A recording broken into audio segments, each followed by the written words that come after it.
All right, safety meetings. What's stopping you from having a safety meeting?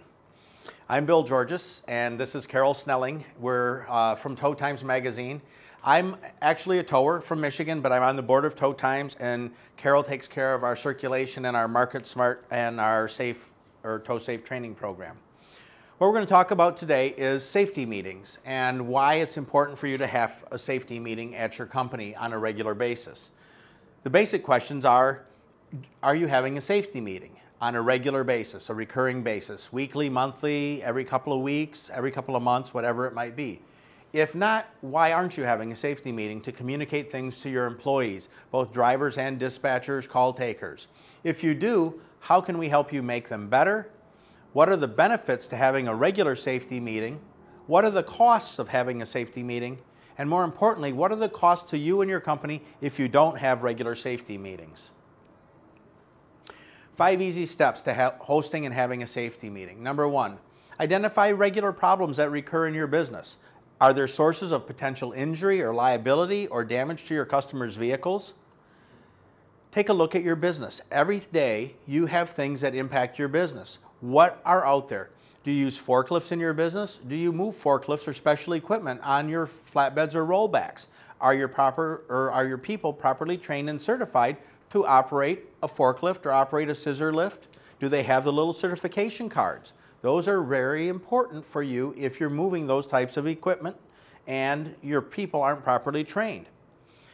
Look at your insurance history. Do you have particular problems or accident history? Do you have particular problems that seem to resurface? When you look at things like, are you busting oil pans? Are your drivers damaging valances? Are they damaging vehicles when they're unlocking? Are they damaging vehicles when they change a tire? If those things happen, those should be topics of your safety meeting. And then you want to address how to prevent them for your employees. The next step is illustrate ways to prevent liability and the problems that may occur, whether it's an injury or an incident. Give specific examples. So if you've had an incident at your work where somebody's got injured or damage has occurred, you want to give a specific incident of how that happened, how the accident or injury happened, and how it could have been avoided. It's a lot easier to avoid accidents than to fix them after they've occurred, and a lot less expensive. So we want to make sure that we give specific examples how to improve and fix it. Your insurance carrier for your workers' comp can target things like how to properly lift, how to properly change a tire, how to avoid muscle strains and injuries, whether you're changing a tire or things like that. How to avoid eye injuries if you're doing a jump start, or a lot of people now are doing battery service where they're changing batteries. Are your drivers wearing eye protection when they're changing a battery if they're doing that type of service for a AAA club or some other program where they're going to do a battery change? So you want to make sure that they're doing those types of things. Next, demonstrate how to use the tools in your toolbox to solve a problem. Donnie Cruz always said, our toolbox is here. What do we have and what do we possess in our own knowledge that we can convey to our employees to solve the problems? We use our employees as a resource. Many times the employees that are out driving the trucks every day have already solved the problem that we may be talking about in our safety meeting or may have encountered. Use your own experience and expertise that you have in the business or that of your employees. Take and look at your vendors. If you've got a new type of equipment or truck, use the vendor that supplies that equipment and use their training materials. Often a vendor has materials that will help you utilize your equipment better and utilize it to its full potential. So they have resources to help you. Every insurance company takes a part of the premium dollar they collect from you and they put that into what they call risk reduction and risk management. And what they do is they have all sorts of training programs that are available online for anything that you want, whether it's a driver safety program, whether it's accidents and collision avoidance, whether it's following too close, texting and driving, cell phone use and driving, if it's lifting, if it's a forklift program, or whatever it is, your insurance company and workers' comp company already have programs that are ready and available for you to use. TRAA, the National Towing Association, has several safety programs, and many state towing associations have safety and training programs that are readily available for you and your employees. TRA has a couple of great programs. They're short DVDs, run about 13, 14 minutes, and they talk about safety, getting home, proper equipment, proper incident management techniques, utilizing high visibility clothing, and those are readily available, and they make a great safety meeting for your employees. Very short and to the point. Training and certifications. There's all sorts of training out there from independent trainers, and it may not be somebody industry specific, but somebody that's specific toward driving, or if we talk about the scissor lifts, forklifts, man lifts, those types of things that if you're moving them on the rollbacks, those require a separate little certification. It doesn't take very long to get it, but you really need to have it if you're going to do that. So look at those programs as well. Trade publications. In Tow Times, we have what we call the Tow Safe program. Every month there's an article that comes out on a specific safety topic, and the posters come out with those and address that, and that's a great safety program, and it guides you. If you don't have a program, you can utilize that program as a pre-made program for you. The other thing that it does is it gives you something to talk about every month, and with that comes a subscription for the drivers, so they get that every month. The next part is make sure that everyone understands. If you go to the time and trouble of getting all your employees together to host a safety meeting, make sure that people understand both the prevention as well as a permanent solution. What we do, we go through the program, we review the key points at the end, we want to make sure everyone understands. We have a question and answer session. If something is not clear, we want to make sure that that person gets a complete understanding. People learn differently. Some people learn when they pick something up and read it. Other people learn when they hear it. Other people learn when they see it. We all learn differently. A younger person learns in a different method than an older person does. Older people absorb things differently. So what you want to do is, if you have a mixed population of employees, you want to make sure that you're making an effort to communicate with each one on a level that they understand. So you want to make sure that at the end they understand, and they can make sure that information that you've conveyed in that safety meeting is recorded and absorbed some way. The next thing we do is we give a short, simple test. In the Tow Safe program, each quarter there's a test that comes out with a question and answer book, and you run the test, give everybody the test after the safety meeting, they mark it up, you correct it. The next thing that we do is we don't want to embarrass somebody. If they didn't understand it, you don't have each other correct the tests, and then somebody's, oh, he's a dummy, he didn't know or he doesn't understand. I have 2 employees at my facility that do not read and write well. All right, they're older employees, they barely made it out of school, if they made it out of school, and they cannot read and write the English language very well. There may be things where you have people that don't speak English well because they speak Spanish or they're fluent in another language. So giving them a test in English really isn't fair. But if you give them a test verbally and ask them the questions, they can tell you the answer, but when they look at the paper, they might not be able to discern that. So make sure that the test is appropriate and short and simple. Again, we self-score the test, and then we review the test. We want to make sure that everybody's got the information without embarrassing or making them ashamed. Then what we do is, if everybody's getting one area of the test wrong or not understanding it, we review it. We discuss the problem areas so people have an opportunity to figure out, this is what we really want you to learn today. Did you learn it? If not, let's take the time right now so you understand. If we're talking about safely loading a forklift onto a carrier and you have to drive that forklift, we want to make sure you do it right. We don't want anyone to get injured as a result of the work that they're doing on a daily basis. We want to clarify that everyone understands the concepts. There are going to be key concepts of every safety meeting. What are the keys that are coming out of that meeting? We want to make sure that when we review it, everyone understands the concepts that we're trying to clarify. Now, the last part. Take time to review it so all employees have an equal understanding of the safety concept being conveyed. And what we mean by all employees, sometimes it is just important that a dispatcher or a call taker understand the safety of what's going on out on the road as the drivers that are actually out there. So when we have a safety meeting, it's not just for the drivers, it's for the call takers and the dispatchers as well.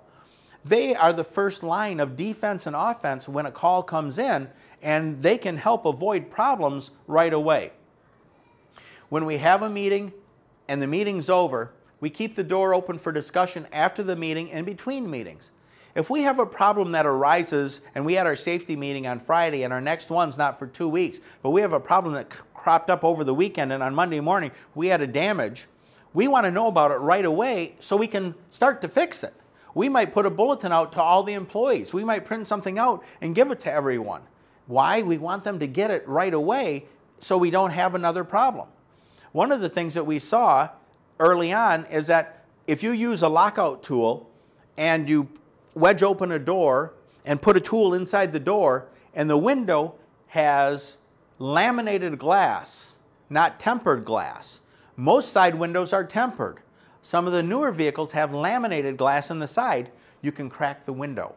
It won't shatter, but you can crack the window because it's got 2 layers of glass and a layer of plastic in between, very much like a windshield. And what happens when you crack in a windshield? It spiders and runs. What happens if you put a wedge tool and open up the door on a laminated glass side door? Boom. It doesn't shatter, but you crack it and then it sends a run up into that side window. We did that when the Buick Rainier first came out, and my driver put it in, followed the instructions, and he cracked the window. It was a $500 mistake. So we wanted to make sure, as these cars came out into the market and were new, that it didn't get repeated. So we put out an emergency bulletin to all our employees. So we keep the meeting open between times. At our safety meetings, we take good notes. We take an attendance roster, so we have an idea of exactly what we talked about. We have 3 safety meetings on the same topic to cover all 3 of our shifts. So we want to make sure that if we talk about it at number 1, it's talked about at number 2 and talked about at number 3, and those meetings are consistent. If something comes up at the last meeting that didn't come up at the other 2, we want to make sure that we incorporate that for the rest of the employees. The other thing we do is we know that one thing that every employee opens is their paycheck. So if we want to put a reminder or a note in there, we always enclose it with the paycheck. And oftentimes, if we want to make sure a spouse sees a note, we put it in with the paycheck because a lot of spouses open up the paychecks. So if we have something on health insurance or benefits that affects the family, we want to make sure it gets taken home. We put it as a reminder in the payroll envelopes. Now for the real thing. And what we talk about with a real thing is this is the part where we talk about this is an actual safety module that we use in our company. All right? And then we look at real life problems with analysis and solutions for a 15-minute training program. The nuts and bolts of safe tire changing. Again, this isn't the sexy rollover and the big bill, but it's something that your driver will do every day multiple times. And this is where we're going to have problems with injury, problems with back strains, problems with torn muscles or ligaments. We may have problems with tires coming off, improper torquing of lug nuts, and the potential for damage is very high. So we change tires every day in our business. At our company, we do 20 to 30 tire changes every day. The process is very simple and very easy, but you have to follow the steps. You have to go step by step by step in order to properly change and install a spare tire. Done incorrectly, they can be very dangerous and maybe even deadly. If someone's driving down the road and the tire flies off their car, it can hurt oncoming traffic, it can hurt a pedestrian, or it can cause an accident that hurts or kills someone. So it's a very, very serious thing. What are the basic things that you should have if you're doing a tire change? You should have cones, your safety vest or approved apparel for working outside of the road, gloves, and safety glasses, especially if you're using an impact wrench or an impact gun. Okay? You need a proper jack, a safety stand, and a wheel chock. Many people don't ever put a safety stand underneath the vehicle. There was a tower in Michigan that was killed very recently changing tires on a motorhome, and he crawled underneath the vehicle and a semi went by and the tailwind of the semi caused the motorhome to vibrate and it fell off the jack and crushed and killed the man. Changing a tire. So a safety stand, it's like how stupid not to use one. But I can tell you that oftentimes, because it's quicker not to use one, they just don't. But from a safety perspective, if you get in the habit of doing it right, it becomes a part of every time we do it this way. And it doesn't take any longer to do it right. It might take 2 or 3 minutes to do it properly, extra. And that extra is worth everything when there's a problem. A jacking board and plate. If you're jacking on the side of a road where they're in a grassy area and it's wet, you need a block or a plate to set the jack on so the jack doesn't fall or go down into the dirt or the mud. Okay? A breaker bar and sockets, both standard and metric. A ratchet, 4-way lug wrench. What we've started to do to minimize injuries for our employees is we've started to use a lot of impact wrenches. On the larger trucks that have air, we supply them with an air impact wrench and impact sockets. On the trucks that don't have air, we've been using the Snap-on 18-volt impacts. We've used the Milwaukee DeWalt impacts, the 18, the 24-volt, and they now have a new 28-volt impact that just works incredibly well. They're relatively inexpensive, and it really helps reduce driver strain and fatigue, especially in hotter weather. If you're down here and you're changing tires and it's 100 degrees with 90% humidity, that's a terrible job to have to do. In Michigan in the winter, it's not so bad. You don't get all sweaty. But down here, it can be really, really tough. Lug and lock nut removal tools. How often do we get a call to change a tire because the customer couldn't change a tire because they've already stripped the lug nut, or the chrome cap came off and the lug nut's rounded over, or it's got a locked lug nut on it that they can't get off? So we make sure that our drivers are properly equipped and have the tools to change that tire so we can change the tire rather than tow it. Most motor clubs don't pay you extra for a tow. So you want to change that tire and get that guy moving instead of towing that vehicle. A torque wrench. They don't also pay you any extra for the labor of taking off stripped lug nuts. But do you want to tow the car for 5 miles for the same price, or do you want to get that customer on the road and be done with that customer so you can get on to the next one? It's more profitable. Pardon? A second PO. I've already made the scene. Right. They call me for a tire change. I drug everything out. You owe me for a tire change, or call it a GOA and then give me another PO for the tire. Right. Some do that, but some don't. Some only count it as one service. So, it depends on what your contract is, but, it's the same thing. Do you have those tools and solve the customer's problem and get them on the road? If you've got 10 calls holding, do you want to tow that guy when you can change that tire? I don't want to do that. I want to get beyond that customer to the next one. We want to have that customer on the go, and we want to solve their problem. Towing them doesn't solve the problem. The next thing is a torque wrench. Many people aren't checking torques on the lug nuts once they replace them. All right, we'll talk about that specifically, but we issue the drivers a torque wrench so they can properly do that. And then invoice with customer retorquing instructions. On our invoice, if we've torqued the lug nuts, we mark that we've torqued the lug nuts to this foot-pounds. And then we also put on the invoice, customer, within 25 miles or within 50 miles, you must retorque your lug nuts. If you can't do it, you can come to our shop. We will do it. If you're local, if you're going down the road, you need to stop at the first rest area, or you need to stop at some place and check and retorque those lug nuts.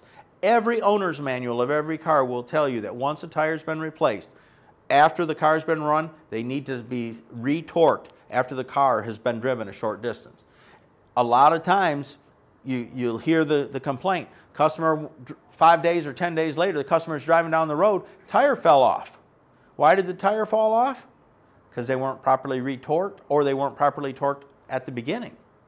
Aluminum wheels are very susceptible, and wheels that have rusty lug holes are also susceptible to improper torquing.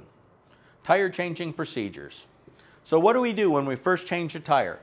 We approach the scene and park in a safe and appropriate position. If we're on a highway, we park where we can block traffic and protect our scene. Okay? That's one of the things we need to do. The very first thing is properly park your vehicle. Introduce yourself to the customer. Tell them who you are. Make sure that the customer's in a safe location, and you want to make sure that they're not in the way when you're changing the tire. Should they be inside the vehicle? If they're inside the vehicle, they should be seated properly and they should have their seatbelt on. If someone strikes the vehicle and they're properly seated with their seatbelt on, they're much safer than if they're outside the vehicle and have the potential of getting struck. Make sure the vehicle is in a safe and as level a position as you can in park, or if it's a stick shift, that the parking brake is set. Oftentimes, you start to jack a vehicle up and it starts to roll away from you and fall off the jack. Very large potential for damage. Prior to starting the tire change, check the lug nuts or the fasteners and make sure that the spare is good, including the wheel stud holes. Many of the tires that are up underneath vehicles, especially in the northern climates, they are rusty. Some of them won't crank down. The cranking mechanism is rusty. So if you jack the vehicle up, take the tire off, and then find out that their spare is flat, or you find out, oh my goodness, that crank won't work and I can't get the tire down, you've done all that preparatory work for nothing. Because now you have to put that bad tire back on to tow the customer because you either can't get their spare or they have a flat spare. And that happens more and more often. The other problem is some cars now are coming without spares or a spare that you have to inflate. The other thing is, note any pre-existing damage or problems, especially if they have bad lug nuts or a broken stud or a cross-threaded stud. Oftentimes, the car will get to a dealership and they'll say, you cracked my hubcap, you broke my wheel stud, or you stretched my stud. We didn't stretch the stud by putting a tire back on by hand or by putting it on with an impact gun that's electrically powered. But the guy at the shop before that had 500 pounds of air and the big gun, he's the one that probably stretched or cross-threaded those lug nuts. So we want to make sure that the customer knows if there's a problem while we start or before we start. If the tire is stored under the vehicle, make sure the lowering mechanism and the latch will release before you start the tire change. Remove the hubcap, any lug nut covers, and break loose the lug nuts or the wheel bolts. And a lot of the European cars don't use a lug nut like the Mercedes. They actually use what they call a wheel bolt. And that type of fastener, they're very good, but the other problem is that they come in different lengths, and we'll talk about the problems with different fasteners. So we chalk a vehicle wheel, we locate the correct jacking position. It's very important on a lot of cars that you correctly locate the jack position.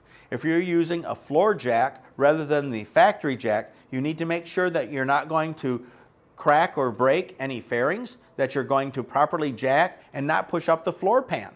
Oftentimes we'll get calls that the floor pan was pushed up in a car because the jack was put in an improper position. Once you've located the correct jack position, jack up the vehicle. If the car is at the correct height, then you put your safety stand under. Again, we talk about that safety stand. It takes seconds to put that in and utilize that, but it really makes a big difference.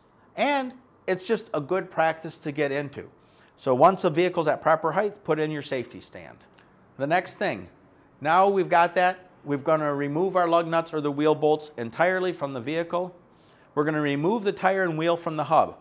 How many people have gotten out and you've got an alloy wheel and you've got a metal brake drum or disc and you can't pull that tire off? You can't break it loose, okay? So what do? You kick at it with your foot, okay? You bang on it with a hammer. Sometimes you grab a piece of wood, a piece of blocking or cribbing, and you try to bang it on from the outside. But what's the most effective way if you're going to bang on it? From the underside. So think about this. You're now going to jostle a car and bang on the wheel from the underside on a jack without a safety stand? No. See why we always want to use a safety stand? Always use a safety stand, especially if we're going to do that type of thing, if we can't easily take that tire and wheel off. As a fail-safe, what we've done in the past also is lower the car back down, put weight on the car, and roll the car forward and backward to help break that loose if you can't break it loose. When you go to install the spare tire, line up the lug nuts or the wheel studs, or if it has wheel bolts, line those up correctly like the Mercedes, and then you want to alternate when you tighten the fasteners, and you crisscross. You never tighten them up all in a circle, because if the wheel isn't properly seated and centered on the hub, you can have it cockeyed on the hub and it'll have a wobble in it. It'll cause the wheel to loosen up and then potentially come off in transit while the vehicle's being driven. So you use an alternating cross pattern to center the wheel on the hub. The other thing that does is all the tapers on all the wheel studs and the wheel nuts, the lug nuts, and the fastening bolts in the Mercedes, that hub, they all have a shoulder. They all have a tapered shoulder. And that also helps properly center and line that wheel back up on the car. So you want to alternate that. And it properly torques so you don't get, if you don't torque, I have a degree in automotive technology, that's what I did before I did, but most of the big issue that we used to get was you start at one end, you start torquing, then your torque at the other end is not the same. Correct. And then you start getting vibrations from the rotors. Mm-hmm. They heat up. You can actually deform the rotor because you've over torqued one side versus the other. Exactly. Yep. Once you've got the wheel snugged up all the way around, you're going to remove your safety stand and lower the vehicle until it's bearing weight on the ground. Not all the weight, but lower it till it's bearing some weight of the vehicle on the ground. Then you go around and now you do your tightening all the way. You go in a crisscross pattern, alternating, and tighten all your lug nuts or wheel studs, and then you check them by hand with the torque wrench. And many people don't do that. What we have here is the varying tire and wheel, or the stud configurations. So you've got a 4-bolt, a 5-bolt, and a 6-bolt, and it shows top to bottom, left to right, and then the star, and then the 6-point star for torquing. And it says what the standard torque specifications are, and each vehicle will have specific torque recommendations. Anybody have an idea what the torque specification is for a Porsche 911 Carrera? 65 pounds? 350 foot-pounds. Oh. Wow. So, do you think you can do that yourself on the side of the road? Absolutely not, unless you have a torque. My half-inch quarter, or my half-inch torque wrench goes to that. No, you have to do it in a shop. If you have one of those vehicles, and that's where knowing the vehicle, if it's a high-speed, high-performance vehicle, you may not be able to safely change that. And that's where, remember at the beginning when I said your dispatchers need to know some really specific things, and they need to know where those problems are, so your dispatchers and call takers need to be involved in your safety meetings? When we talk about that, if we get a vehicle that is one of these, what we call problem vehicles or specialty vehicles, they know that we're not even going to send a truck out there, or a service truck, to change a tire if we have a tire problem with one of those vehicles. It's a tow only to a dealer or an appropriate tire facility where that can be properly torqued. These torque specifications are available online. We give our drivers the torque specifications for each vehicle. They're also going to be in the owner's manual. These are a guideline, and so if you have this size stud, these are the minimum torque recommendations or the average torque specifications. So that's what a driver should be torquing those lug nuts. If you over torque them, like you said, you can rope or warp a rotor. All right, if you over torque. The other potential problem is that you can actually deform and cause that whole front end to come out of balance. And then you create a whole nother set of issues for that customer. So when we're done with that and we've properly torqued it, we lower the vehicle the rest of the way down, we remove the jack, remove our wheel chock, and then we go and return all of our tools, the hubcap, lug nut covers to the vehicle, especially any locking keys. This is a problem that we get often. Customer calls, they're now at the tire shop, and the tire shop's calling, I can't find the customer's hubcap lock. I can't find the locking lug nut key. I can't find this. I can't find that. We always instruct our drivers, especially with locking lug nuts, give the key to the customer. Hand the key to the customer when you have them sign the invoice. So you've got it down, and every time you do it the same way. Don't throw it in the trunk. Don't put it back in the glove compartment. Don't put it underneath the rug for the customer, because that tire's got to be changed again. Hand it to the customer. Tell the customer, I need you to sign here. I've torqued your lug nuts to this specification. You need to check it. If you're not going to have your tire changed immediately and your other tire replaced, you need to have this checked. If you can't get it checked or you can't do it, bring it to our shop, we will do it. And here is your lug nut key. Take this and put this, because you're going to need that as soon as you go back. And it's very important. We get these calls often. You lost my lug nut key. You lost this. You lost that. No, we didn't. This is where it is. Remember when my driver had you sign the invoice and you signed this? Yes. Did he hand you the key at that point?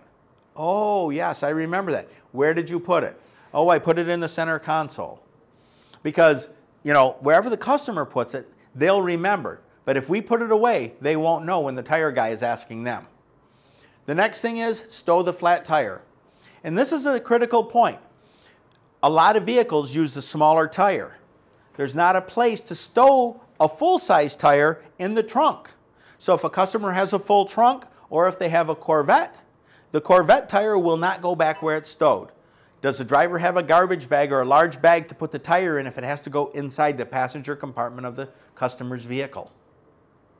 Think about that. You don't want to put a dirty tire, a wet, sloppy tire, inside a customer's vehicle. So when we stow the tire, we want to make sure that we're not going to damage the customer's vehicle or their interior if that is going inside their vehicle. And often they will have to. Stow all of your tools, jack, safety stand, and your wheel chock. All of those things need to be put away. And then, last but not least, we review the tire safety with the customer, discuss what we did in terms of proper torquing. We want the customer to understand that we care about their health and safety and that of the motoring public. We want them to understand why we retorque those lug nuts and bolts and why they need to have those retorqued within 25 to 50 miles. Complete the invoice and then get paid. There's no point in doing all the rest of the stuff if we're not going to get paid. None of us need the practice. We don't want to work for free. And that's an important part of the last part of the job, is getting paid. So, problems in special situations and changing a tire. Rounded or stripped lug nuts, missing or lost lock nut keys, and again, that's where it comes. Do we have the tools to take that off? Do we want to do that on the road versus towing the customer's car? If we can, we want to, because we want to get on to the next call. We don't want to have to turn that tire change into a tow. Over-torqued lugs. Many times we'll get out and they've been put on with an impact wrench in a shop without regard to torque, and they've been over-torqued. So sometimes we can't take them off. Stripped or cross-threaded nuts and wheel studs. We make sure that if we run into that problem, if you have a lug nut that once you break it loose doesn't turn off relatively easily, chances are that it's cross-threaded. Make sure the customer knows that so you're not paying for that cross-threaded lug later on when they take that into the shop and the shop makes the customer aware. You be the first one to point that out to the customer so you're not paying for someone else's damage or something that was done improperly. Wheels stuck to the hub or the rotor. Again, if you're going to get underneath the car to knock that off, make sure you have your safety stand in place. Make sure that when you go, if you have to lower it and rock the wheels, that you have those lug nuts in place so it won't fall off and damage the car. You want it just to break loose. Rusted wheels and rotted tires. Oftentimes, if a spare is damaged or the lug nut holes, especially from vehicles that have the underslung spare, we will not change that if the lug nut holes are rotted and rusted. If they have flaky, scaly rust, we will not put that tire on for the customer. That's one of those circumstances where we have to turn that tire change into a tow because it's not safe. That tire will come flying off in a short period of time if the lug nut holes are flaky. Problems again with specialty vehicles, alloy wheels and steel wheel bolts. Those will sometimes corrode and you'll have that interaction between the two different metals. And that's the same reason why alloy wheels tend to rust or freeze themselves to those steel hubs and rotors. The high-speed vehicles and retorquing requirements. If you're changing a tire on a high-speed vehicle, Aston Martin, Porsche, certain Jaguars, Maseratis, any of the exotics that go fast, and some of the electric vehicles, you know, Teslas and things like that, you need to make sure that you're properly retorquing the lug nuts to the factory standard. If you can't do it, don't change the tire. Emergency vehicles and torquing requirements. How many people service larger vehicles? If you're torquing on a police car, if you change tires for your local law enforcement and they may get into a high-speed chase, you need to make sure that you're properly torquing the tire and that it goes into the shop to be properly retorqued. inflate a spare and the failures with those. A lot of cars now come with these inflatable spares. It's a space-saving, weight-saving idea, and you have to inflate the spare in order to use it. So be aware that some of those just fail. The inflation canister may be bad. So again, those may be a tow and not a tire change. Flat tire stowing. We talked about it briefly, but do not put a dirty tire into someone's car.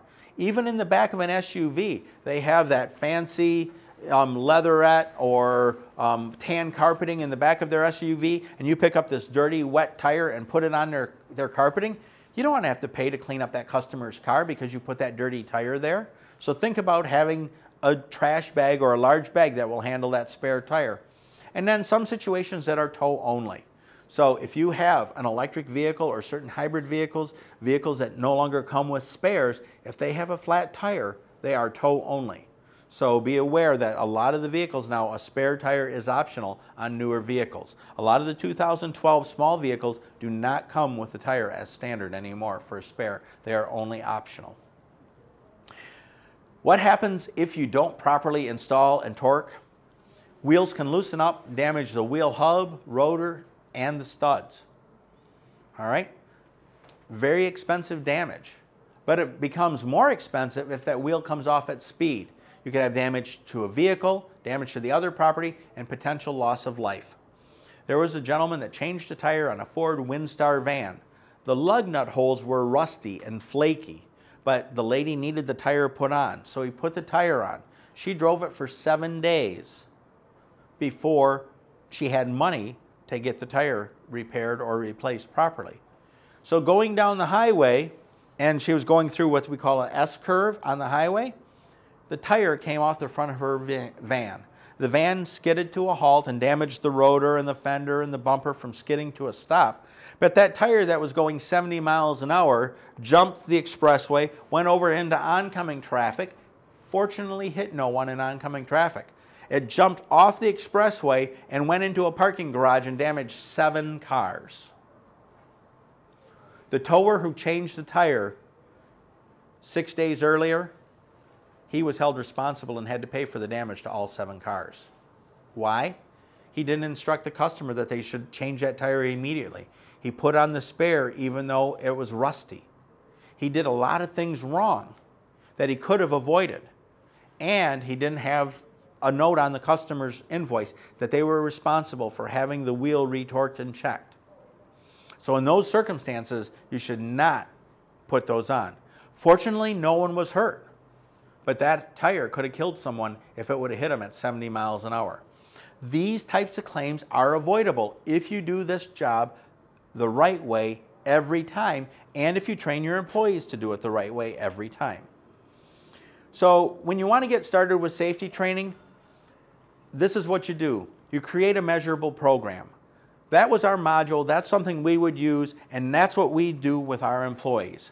We have a regular meeting, either monthly or every couple of weeks, and set it up. You have each employee sign in and sign the attendance sheet. When they do that, it should have the date and time of the meeting. It should have the topic and what the meeting was about. So every employee is signed in, and then just start. Have a meeting. There's no point in delaying. Even if you're not sure what to talk about, there's lots of things to talk about in everyone's company. What's the real cost to safety? Safety training saves lives and so much more. It prevents damage, it prevents incidents, prevents accidents from happening, reduces injury to your employees and to the public. Your employees are your most valuable resource. They're more valuable than any piece of equipment you have. You want to make sure that you're training them properly. You want to reduce injuries. It improves company morale. If your employees know you care about safety, they'll care about safety. It carries over, and you want to make sure they do that. It also encourages regular discussions among your employees. If there's a problem that crops up, people are more willing to talk about it if they know there's an open forum and they can bring it out on a regular basis. If your customers know you're safety focused, you'll have more customers. They want to deal with companies that are safe. If you don't think safety has an impact on your business, if you go onto the website and look up your safety scores from the DOT, believe me, your insurance company is, your customers are. They care. Now, it's not going to be the average customer that just calls because they need a tire change, but it might be a fleet customer that you need to make sure is following along and they know that you're doing these safety things and you have a good safety record. It reduces your exposure to liability, and that saves real money when you come up for insurance renewal time. And you know, every dollar that you spend out for damage or repairs costs you real dollars. Every dollar you spend in safety saves you real dollars. So if we look at the real costs for safety, what happens if we damage a customer's car? We lose the time on the tow or service if we've damaged it. We may have a cost of cleanup and disposal. We're going to have a customer complaint and a customer that's disappointed if we've damaged their vehicle. We have the actual cost of the damage, whatever that repair cost is. We have a cost of a rental car if that's applicable. If you damage a customer's car on a weekend and they need a car, are you responsible for giving them a rental car? It's going to take time for a supervisor or manager to deal with the customer. And now, oftentimes, you also have third-party involvement. No longer is it just you and me as a customer and an owner of a towing company. You may have a motor club. You may have that motor club's insurance company. You may have that customer's insurance company, all involved in a simple damage. And guess what happens? Every person you add into that chain blows it more and more out of proportion. So you want to avoid it before it actually happens. Avoiding damage is much better than the cure. Improper jacking. The jack was placed in the wrong spot, crushed a rocker. All right? Driver was changing a tire. How did he bust the back window out? What he did when he put the spare tire in the back for the customer and he put some tools in the back, the tire was leaning up against the side. He closed the window hatch and there was a 4-way lug wrench on top and it punched the window out. All right? That's a $300 tire change. All right? If you get $40 to do a tire change and you make 10% profit, that's $4. How many tire changes do you have to make up for this $300 mistake? Okay? A lot of tire changes that you do for free. You do about the next 75 tire changes for free. So we don't want to do that. Avoiding the danger, avoiding the problem is much, much better and much easier than doing that. So what are the tools for doing a safety meeting and bringing safety into your company?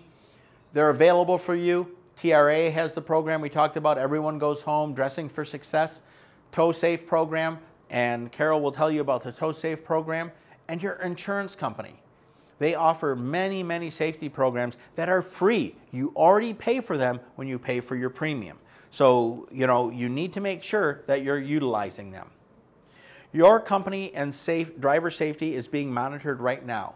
Your insurance carrier monitors it, the motor carrier enforcement, the state police, federal, local, and state DOT are all monitoring your safety performance. You need to incorporate safety into your company because other people are looking at it and you need to know what to do. If you want to look and see what the government is looking at, if you go to the website www.safersys.org and log into that site, you select Company Snapshot. You enter either your DOT number or company name and you can view your company record. All right? If you look at your SMS score, it tells you how a motor carrier officer sees your company from a safety perspective, whether it's driver safety, whether they're wearing their seatbelt, whether they've gotten pulled over for speeding, and that's critically important. DOT officers use this score and use the SMS scores to decide whether they're going to pull your trucks over. So your employees need to know how those things will affect you. So if you have a bad SMS score now, you need to take corrective action. Incorporate safety into your company and make sure that you're monitoring your safety because other people are. So why should you invest in safety? It prevents loss of life, injury. It prevents damage. It promotes good morale for your employees. It pays back real dividends, both in morale and in dollars. It saves money, and safety for you on a daily basis means more business and more importantly, more profitable business. So the last thing is, there's nothing to stop you from having safety meetings. This is the basics. You can go for it, and you have all these tools and resources that you can do safety meetings with. And believe me, every one of you has people at your place that are capable, that care, and that would love to see regular safety meetings. Thanks. I'm going to turn it over to Carol, and she can tell you about the TowSafe program and how people are using TowSafe as their safety program. Carol?